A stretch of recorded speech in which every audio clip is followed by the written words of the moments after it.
Welcome back to News Central now. And earlier we told you about the appointment of Ngozi Okonjo-Iweala as the head of the World Trade Organization. Now joining us is Muktar Muhammad, an investment analyst, to discuss the possible benefits and why Ngozi Okonjo-Iweala became the first woman to be appointed as DG of the World Trade Organization, to lead the World Trade Organization. Glad to have you on the news, Muktar. Thanks for joining us. Always a pleasure.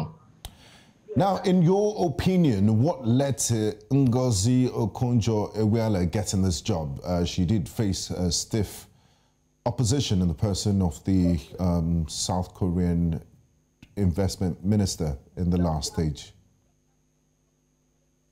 Well, we have to give it to the federal government of Nigeria for the support they gave to her.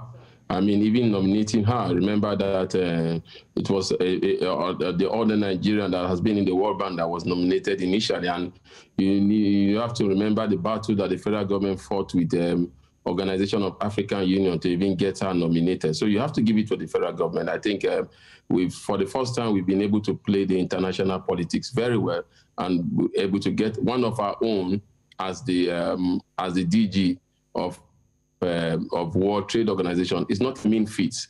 It's a very high feat. It's an achievement for Africa and especially for Nigeria also. Now, looking at the person of Dr. Ngozi Okonjo-Iweala, she managed Nigeria's finance in the past, and as she was instrumental in working out a debt repayment structure. Do you think she'll be able to ease the debt burden of poor nations, considering the fact that, you know, many cannot pay?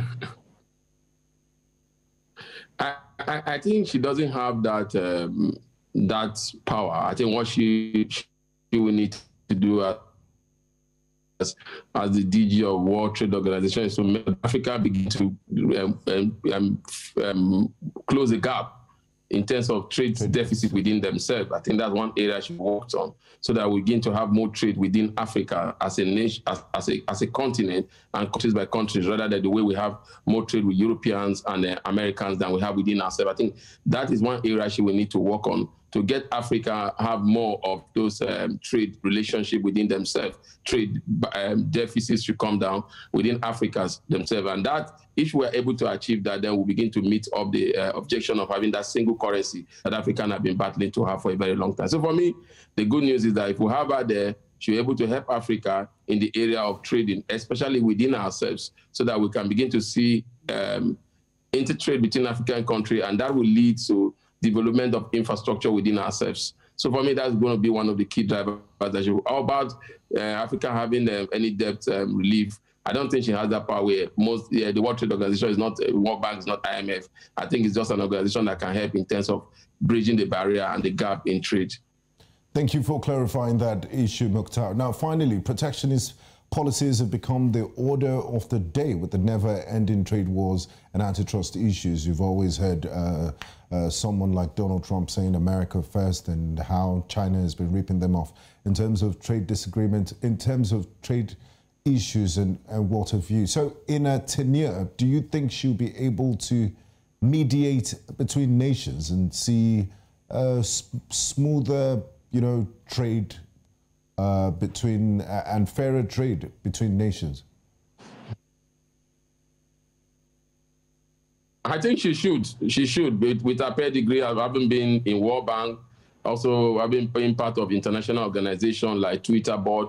Also, we didn't forget that she's also among the management team of the South African economy also.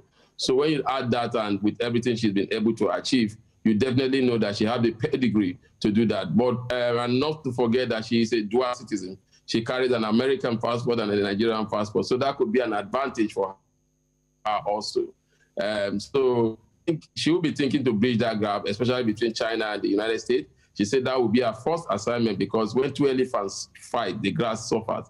So she will try to see how she can bridge that gap. But it's going to be a Herculean task for her, especially if we have Donald Trump comes back as president. But if peradventure Donald Trump is not the president of America, after this election, I think it might not be a difficult task for her, because even Joe Biden is thinking that the trade war is doing most America no good.